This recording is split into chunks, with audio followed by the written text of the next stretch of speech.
वेळ कधी कोणासाठी थांबते का हो?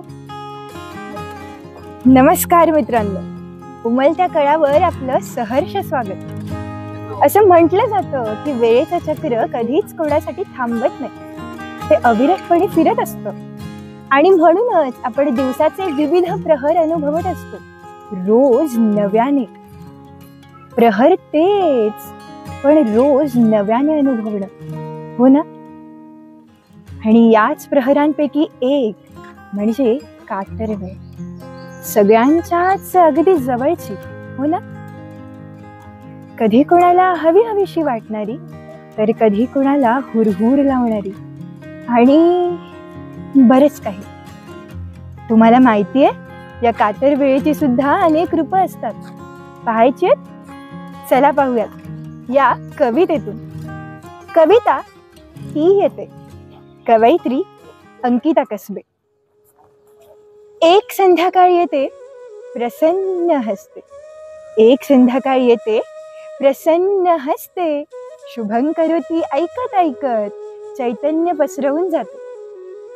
एक संध्याकाळ येते मनाचा कोपरा न कोपरा व्यापून टाकते, एक संध्याकाळ येते मनाचा कोपरा न कोपरा व्यापून टाकते, कसल्याशा अनामिक भीतीचं सावट मनावर पांघरून जाते. एक संध्याकाळ येते वेगाने धावू लागते, एक संध्याकाळ येते वेगाने धावू लागते, पिलांच्या ओढीने झपझप घराकडे परतणाऱ्या पावलांखालून त्याच वेगात निघून जाते.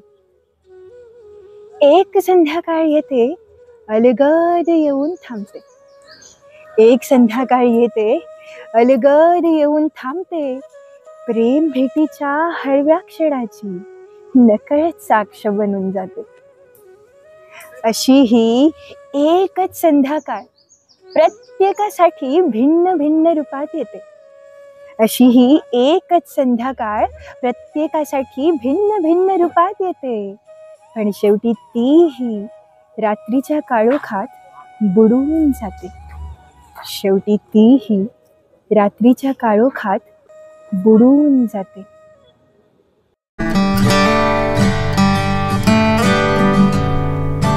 अशाच नवनवीन व्हिडिओसाठी उमलत्या कळ्या या चॅनलला नक्की सबस्क्राईब करा. आणि हो, व्हिडिओ आवडल्यास व्हिडिओला लाईक, शेअर आणि कमेंट करायला विसरू नका.